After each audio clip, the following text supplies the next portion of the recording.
చేగుంట మండల కేంద్రంతో పాటు అన్ని ప్రభుత్వ, ప్రైవేటు కార్యాలయాలు మరియు గ్రామ పంచాయతీల్లో 80వ స్వాతంత్ర్య దినోత్సవ వేడుకలను ఘనంగా నిర్వహించారు. ఈ సందర్భంగా తహసీల్దార్ బాలలక్ష్మి జాతీయ పతాకాన్ని ఆవిష్కరించి త్యాగధనుల ఆశయాలను కొనసాగించాలని పిలుపునిస్తూ పిల్లలకు నోట్బుక్స్, పెన్నులు పంపిణీ చేశారు. స్థానిక ప్రజాప్రతినిధులు, ప్రజలు పెద్ద ఎత్తున పాల్గొని దేశభక్తి గీతాలతో కార్యక్రమాలను సందడిగా మార్చారు. ఉపాధ్యాయులు, విద్యార్థులు, అంగన్వాడీ, ఆశా వర్కర్లు పాల్గొని సాంస్కృతిక కార్యక్రమాలను నిర్వహించారు. మొత్తంగా చేగుంట మండలమంతా దేశభక్తి ఉత్సాహంతో జాతీయ పండుగను జరుపుకుంది.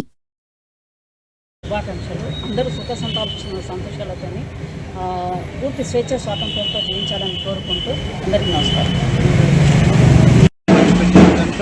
ప్రతి భారతీయుడు అభివృద్ధి వైపు సంకల్పం కల్పించాలి, అభివృద్ధి వైపు నడవాలి. భారతదేశాన్ని మనం కాపాడుకునే బాధ్యత మనందరిది. స్వతంత్ర సమరం, స్వతంత్ర దినోత్సవ శుభాకాంక్షలు. ఇక్కడ తెలంగాణ మన జెండా కార్యక్రమం నిర్వహించడం జరిగింది.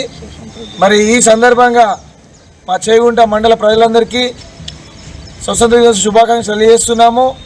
మరి ఈ జెండా వందన కార్యక్రమానికి హాజరైనటువంటి మాజీ సర్పంచ్ మంచిగడ్డ శ్రీనివాస్ గారికి, మాజీ ఎంపీటీసీ రగన్న గారికి, మరియు వైస్ చైర్మన్ రాములు గారికి, మా డైరెక్టర్లకు, మా చైర్మన్ గారికి హృదయపూర్వకంగా ఈ స్వతంత్ర దినోత్సవ శుభాకాంక్షలు తెలియజేస్తున్నాము.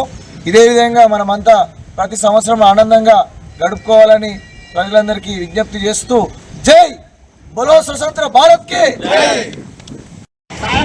చేగుంట అధికారులకు, ప్రజలకు, పాలకవర్గానికి అందరికీ స్వాతంత్ర దినోత్సవం 80వ స్వాతంత్ర దినోత్సవ శుభాకాంక్షలు.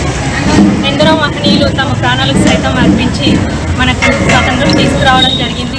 1947 ఆగస్టు 15న స్వాతంత్రం అమల్లోకి వచ్చింది. కాబట్టి స్వాతంత్రం అంటే స్వేచ్ఛ మాత్రమే కాదు, అందరి బాధ్యత కూడా.